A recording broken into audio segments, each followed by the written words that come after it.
मुक्ति को पाने से पहले उसके स्वरूप को समझना आवश्यक है। इसके बारे में पूज्य स्वामी रामसुखदास जी कहते हैं, लोगों ने प्रायः ऐसा मान रखा है कि हम प्रयत्न करके विशेष स्थिति प्राप्त कर लेंगे तब हमारा कल्याण होगा। यह बात अच्छी है पर पूरी तरह से अच्छी नहीं है। वास्तव में कल्याण मुक्ति स्वतः सिद्ध है, वह करने से नहीं होती। परंतु आज यह बात कहने वाला आदमी अपराधी होता है। लोग उसका विरोध करते हैं कि यह ठीक नहीं कहता है, गलत कहता है। परंतु वास्तव में बात ऐसी ही है। हम कुछ भी करेंगे तो वह प्रकृति जन्य पदार्थों के साथ संबंध जोड़े बिना हो ही नहीं सकेगा। पदार्थों से संबंध जोड़ना ही बंधन है। हम कुछ भी करेंगे तो शरीर की सहायता लेंगे, इंद्रियों की सहायता लेंगे, बुद्धि की सहायता लेंगे। कम से कम एक देश में अहम को पकड़कर ही कुछ करेंगे। अगर अपने को एक देश में नहीं पकड़ेंगे, किसी में ममता नहीं करेंगे, तो हमारे से करना कैसे बनेगा? अतः करने से मुक्ति नहीं होती। करने से जो चीज होती है वह नाशवान होती है। कारण कि प्रत्येक क्रिया का आरंभ और अंत होता है। क्रिया से जो फल मिलता है उसका भी संयोग और वियोग होता है। जो की जाती है वह चीज नित्य नहीं होती। मुक्ति त्याग से होती है। पदार्थ और क्रिया रूप से जो प्रकृति है उसके साथ हमारी ममता और अहमता न हो तो हमारी स्वतः मुक्ति है। हमने ही ममता और अहमता करके बंधन कर रखा है। वह हम छोड़ेंगे तो छूटेगा, नहीं तो न गुरु छुड़ा सकते हैं, न संत छुड़ा सकते हैं और न ही भगवान छुड़ा सकते हैं। भगवान तभी छुड़ा सकते हैं जब आप अपने आप को भगवान के सुपुर्द कर दोगे। अन्यथा भगवान स्वतः किसी को भी नहीं छुड़ाते। जितने भी अच्छे पुरुष होते हैं वे किसी पर भी अपना मत नहीं लादते कि तुम ऐसा ही करो। पूछो तो समाधान कर देंगे, हित की बात कह देंगे, पर जबरदस्ती नहीं करेंगे। भगवान भी जबरदस्ती नहीं करते। हम यह तो कह देते हैं कि भगवान को हमारा उद्धार कर देना चाहिए, पर अगर हम भगवान के शरण हुए ही नहीं तो वे हमारा उद्धार कैसे कर देंगे? किसी की स्वतंत्रता को भगवान छीनते नहीं हैं। आप सब तरह से भगवान को स्वतंत्रता दे दो तो भगवान सब काम कर देंगे। आपकी अहमता और ममता ही पतन करने वाली चीज है। इनको आप किसी तरह से छोड़ दो तो उद्धार हो जाएगा। बात इतनी विलक्षण है कि जिसकी मैं महिमा नहीं कह सकता। अगर हम शरीर की ममता सर्वथा छोड़ दें तो शरीर प्रायः बीमार नहीं होगा। इंद्रियों की ममता छोड़ दें तो इंद्रियों में बुराई नहीं रहेगी। मन की ममता छोड़ दें तो मन में बुराई नहीं रहेगी। बुद्धि की ममता छोड़ दें तो बुद्धि में बुराई नहीं रहेगी। ऐसे ही मैंपन के साथ जो अपनापन है उसका त्याग कर दें तो कोई बुराई नहीं रहेगी। मूल बात यह है कि बुराई केवल हमारे संबंध जोड़ने से आई है। हम जितना संबंध जोड़ करके आग्रह करते हैं, ममता करते हैं, उतनी उसमें बुराई आती है, अशुद्धि आती है। अगर सर्वथा ममता और अहमता छोड़ दें तो मुक्ति अपने आप सिद्ध है। यह बात समझ में आनी कठिन है। ध्यान दें तो समझ में आ जाएगी, परंतु इस तरफ भाई लोग ध्यान देते ही नहीं। अब एक प्रश्न है कि मुक्ति होने से जीवों का जन्म मरण मिट जाएगा तो संसार ही मिट जाएगा, क्योंकि जितने जीवों की मुक्ति होगी उतने जीव संसार में कम हो जाएंगे और इस प्रकार कम होते होते सर्वथा मिट जाएंगे।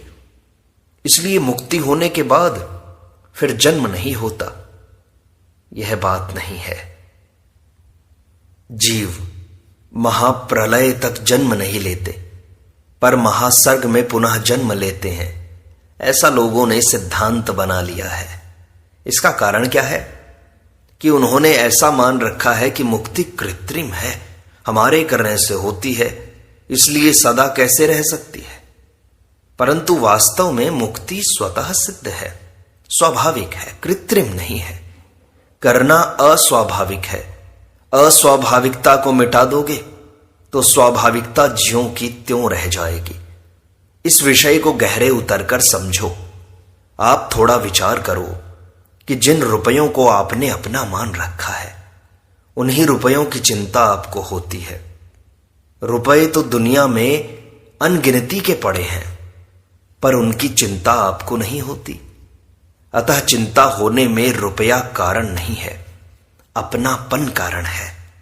जिन व्यक्तियों को आपने अपना मान लिया है, उनको लाभ होता है तो आपको सुख होता है, और उनको हानि होती है तो आपको दुख होता है।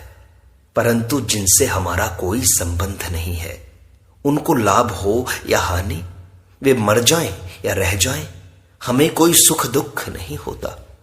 जिनसे ममता कर रखी है, उनका ही बंधन है। जिनमें ममता नहीं है, उनका बंधन हमारे को नहीं है। विचार करके देखें तो ममता का त्याग बहुत सुगम है। जिसको हमने मेरा है मान रखा है, उसको मेरा नहीं है ऐसा मानने में हम स्वतंत्र हैं, पराधीन नहीं हैं। परंतु उससे सुख लेना चाहते हैं, इसलिए पराधीन बन जाते हैं। संयोग जन्य सुख में फंसोगे तो पराधीनता से बच नहीं सकोगे। भगवान साफ कहते हैं, ये ही संस्पर्श जा भोगा दुख योनया एवते आद्यंतवंतः कौन्तेय न तेषु रमते बुधा। संबंध जन्य जो सुख हैं वे दुखों के ही कारण हैं और आदि अंत वाले हैं। इसलिए विवेकी पुरुष उनमें रमण नहीं करता। जो उनमें रमण नहीं करता उसका कल्याण हो जाता है। संयोग जन्य सुख की लोलुपता ही संसार में बांधने वाली चीज है। मैंने पहले भी कहा था, आज भी कह दूं, मैंने पढ़ाई की, सत्संग किया, व्याख्यान दिए, इतने पर भी मेरा समाधान नहीं हुआ कि बात क्या है, यह बंधन कहां है।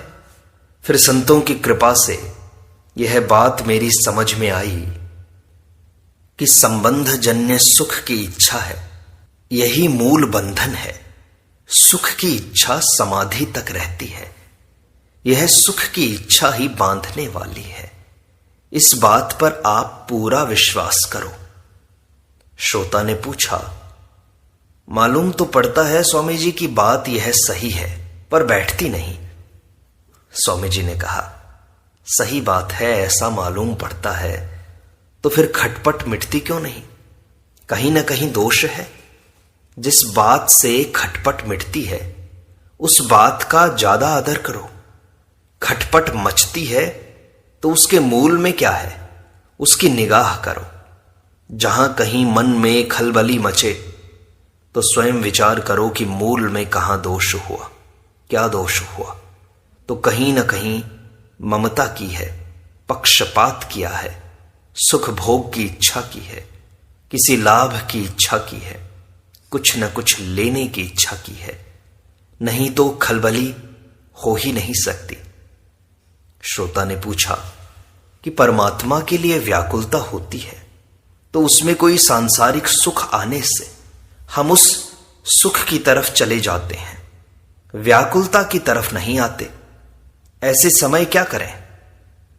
स्वामी जी ने कहा, व्याकुलता में रहो, भोग में मत जाओ, भोग को पकड़ो मत। भोग के कारण को अर्थात राग को पकड़ो और उसको मिटाओ। अपनी यह बात हुई है ना, इससे बड़ा लाभ होता है। अपने आप सोचोगे तो यह बाधा नहीं मिटेगी, और आपस में खुल करके बात करते ही इसको मिटाने में आपको मदद मिलेगी। यह मैंने देखा है। मुझे कोई समझा देता है तो वह काम मेरे लिए बड़ा सुगम हो जाता है। स्वयं मैं सोचता हूं, समझता हूं तो भी फर्क तो पड़ता है, परंतु दूसरे के समझाने से बड़ी जल्दी फर्क पड़ता है। मेरी प्रकृति ऐसी है तो मैं समझता हूं कि दूसरों की प्रकृति भी ऐसी होगी। मेरी जो यह समझाने की प्रवृत्ति होती है, इसको मैं बढ़िया नहीं मानता हूं। दूसरों को उपदेश देना, दूसरों को समझाना अपनी मूर्खता को स्वीकार करना है, अपने अभिमान को स्वीकार करना है, दूसरों को बेसमझ समझना है, दूसरों को बेसमझ मानना और अपने को समझदार मानना गुण नहीं है, दोष है, पतन की चीज है। ऐसा मानते हुए भी मेरी समझाने की प्रवृत्ति होती है। क्यों होती है? इसमें कई कारण हो सकते हैं।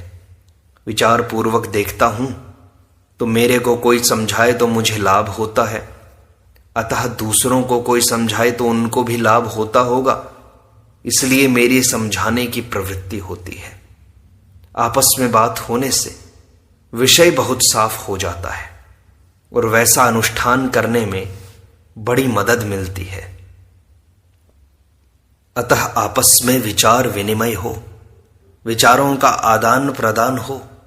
केवल उपदेश देकर गुरु बन जाने से लाभ नहीं होता। आपस में दोनों समान समझकर विचार करें। किसी विषय में मैं जानता हूं और किसी विषय में आप जानते हैं, तो कुल में बराबर ही हुए ना। ऐसे बराबर होकर विचार करें। आपका कहना मैं मानूं और मेरा कहना आप मानो। इससे अपने दोनों का ही लाभ होगा। परंतु यह कब होगा? जब कहने वाला अपने में अभिमान न करे कि मैं तो जानकार हूं और ये तो अनजान है। हमें भी जानकारी करनी है और आपको भी जानकारी करनी है। ऐसा समझकर विचार करें तो हमारी जानकारी बढ़ेगी और ज्ञान होगा। एक श्रोता ने पूछा कि स्वामी जी, पुराना जो सुख लिया हुआ है ना, वो याद आता रहता है, क्या करें? स्वामी जी ने कहा, तो फिर सुख भोग का नतीजा अच्छा नहीं निकला है ना। अभी तक उस पुराने सुख भोग के संस्कार पड़े हुए हैं। अभी तक उन संस्कारों से हमारा छुटकारा नहीं हुआ है। अतः अब इस सुख भोग की आसक्ति को छोड़ना चाहिए। यह सिद्ध होता है। सुख की लोलुपता कैसे छूटे, हमारा यह प्रश्न है। सुख की लोलुपता में आकर हम फंस जाते हैं। जानते हुए, कहते हुए, समझते हुए, पढ़ते हुए भी उसमें फंस जाते हैं।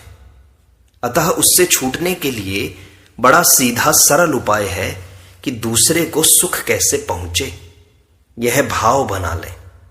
घर में मां बाप को सुख कैसे हो, स्त्री को सुख कैसे हो, बच्चों को सुख कैसे हो, भाई भौजाई को सुख कैसे हो, पड़ोसियों को सुख कैसे हो, दुनिया को सुख कैसे हो, मित्रों को सुख कैसे हो। मेरे द्वारा क्या सेवा की जाए जिससे इनको सुख हो जाए, इनका हित हो जाए, इनका कल्याण हो जाए।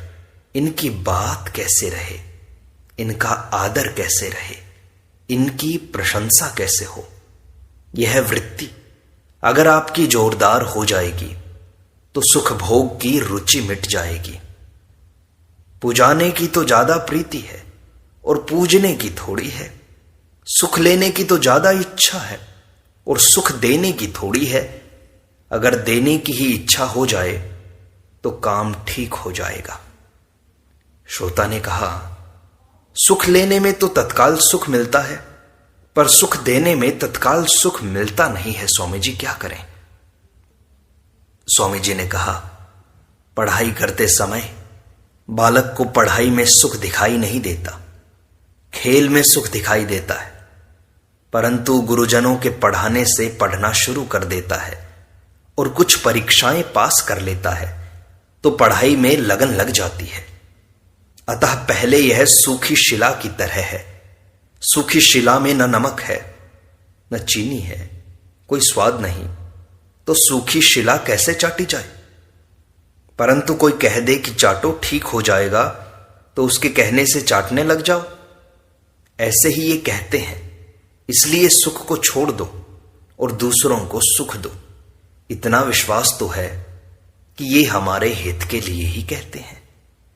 भगवान के वचन हमारे कल्याण के लिए हैं, इसलिए उनके कहने से शुरू कर दो। भगवान ने कहा कि सात्विक सुख आरंभ में जहर की तरह है और परिणाम में अमृत की तरह है। यत् तदग्रे विषमिव परिणामे अमृतोपमम्। आरंभ में जहर की तरह है, यह बात पहले मेरी समझ में नहीं आई।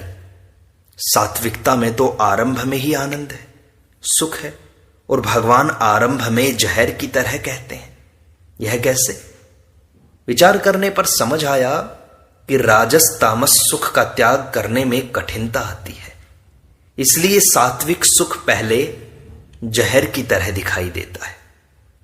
आप इस बात पर विचार करो कि दूसरों को सुख कैसे हो, दूसरों की बात कैसे रहे, दूसरे का कल्याण कैसे हो। भगवान कहते हैं कि जिनकी प्राणी मात्र के हित में प्रीति होती है वे मेरे को प्राप्त होते हैं। ते प्राप्नुवन्ति मामेव सर्वभूत हिते रताः। जो हमें दुख देते हैं उनको भी सुख कैसे हो? ऐसा होगा तो संतपना आ जाएगा।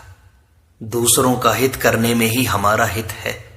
जैसे हम दर्पण में अपना मुख देखते हैं, तो अगर हमारा मुख पूर्व की तरफ होगा तो दर्पण में हमारा मुख पश्चिम की तरफ होगा।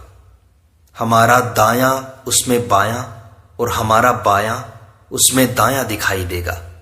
अब दर्पण में जैसा दिखाई देता है उसके अनुसार हम चलेंगे तो उल्टे चले जाएंगे।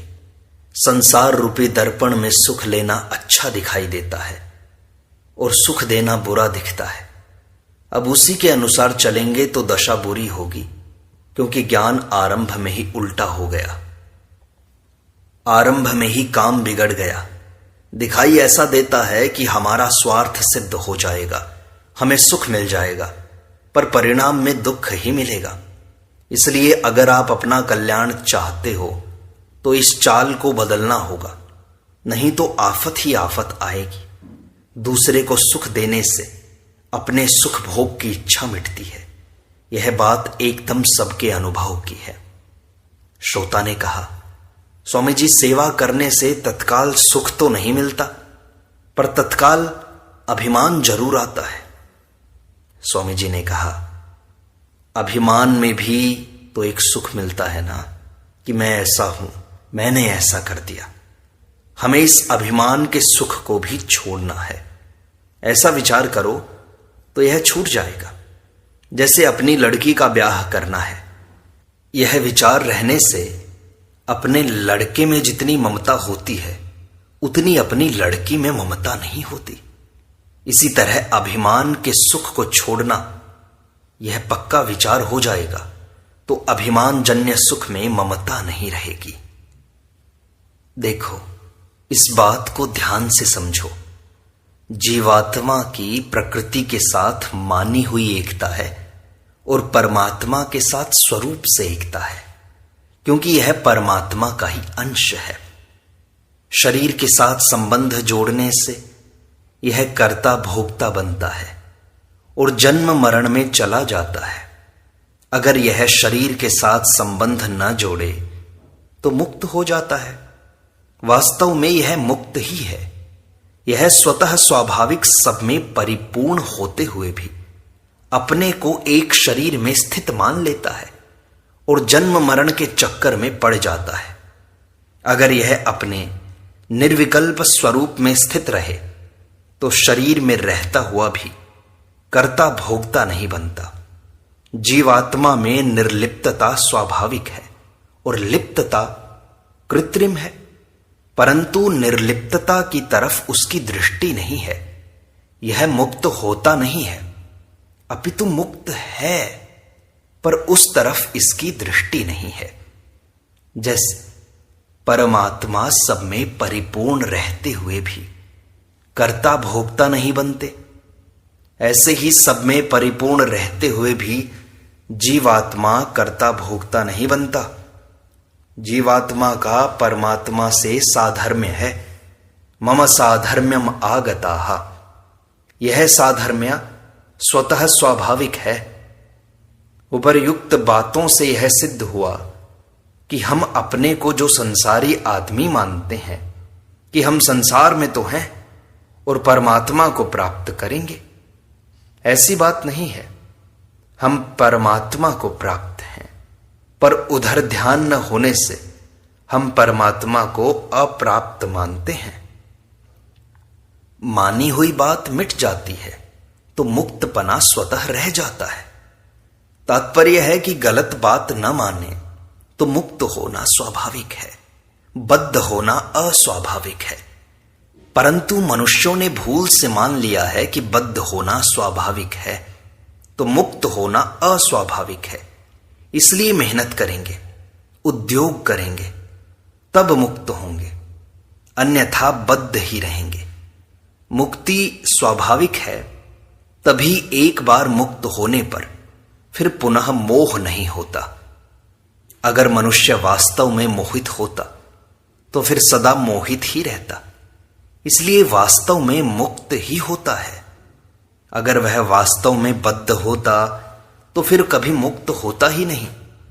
परंतु मुक्त होता हुआ भी अपने को बंधन में मान लेता है। यह माना हुआ बंधन मिटने पर जो मुक्ति स्वतः स्वाभाविक है उसका अनुभव हो जाता है। बद्धावस्था में भी जीव वास्तव में लिप्त नहीं है। शरीरस्थोपि कौन्तेय न करोति न लिप्यते। बद्धावस्था में भी वह तटस्थ अलग है, पर अलगाव का अनुभव न करके लिप्तता का अनुभव करता है। इसलिए बद्धपना माना हुआ है और मुक्तपना इसका स्वतः वास्तविक स्वरूप है। जो हमारा वास्तविक स्वरूप है उसी को जानना है। उसको जानने पर फिर मोह नहीं होगा। बंधन आगंतुक है, मुक्ति स्वतः सिद्ध है। हमने अस्वाभाविक को स्वाभाविक और स्वाभाविक को अस्वाभाविक मान लिया है, इसलिए बंधे हुए रहते हैं।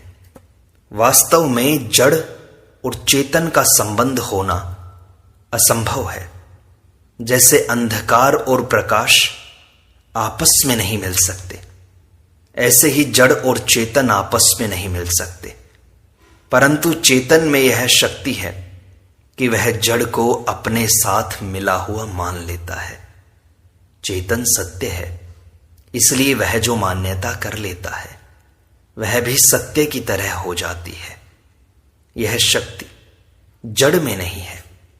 जड़ ने चेतन को अपना नहीं माना है, अपितु चेतन ने ही जड़ को अपना माना है, तभी वह बद्ध होता है। अगर यह जड़ को अपना न माने तो बनावटी बंधन मिट जाएगा और मुक्ति स्वाभाविक अनुभव हो जाएगी। इसलिए मुक्ति सहज है, स्वाभाविक है। बद्धपना बनावटी है, अस्वाभाविक है। हमारा स्वरूप स्वाभाविक मुक्ति का है। प्रकृति में निरंतर क्रिया होती है, सर्ग अवस्था में भी और प्रलय अवस्था में भी, पर स्वरूप में कभी क्रिया होती ही नहीं। वह ज्यों का त्यों रहता है। अनंत अनंत अनंत काल बीत जाए तो भी वह ज्यों का त्यों रहेगा। वह अनेक शरीर धारण करने पर भी उनसे अलग रहता है। एक दिन में कई क्रियाएं करता है, पर स्वयं अलग रहता है। अलग रहने से ही वह पहली क्रिया को छोड़कर दूसरी क्रिया पकड़ता है, दूसरी को छोड़कर तीसरी पकड़ता है, तीसरी को छोड़कर चौथी पकड़ता है। अगर स्वरूप में भी क्रियाशीलता होती तो वह सदा एक ही क्रिया में और एक ही शरीर में रहता। वह पहली क्रिया को छोड़कर दूसरी को कैसे पकड़ता? एक शरीर को छोड़कर 84 लाख योनियों में कैसे जाता?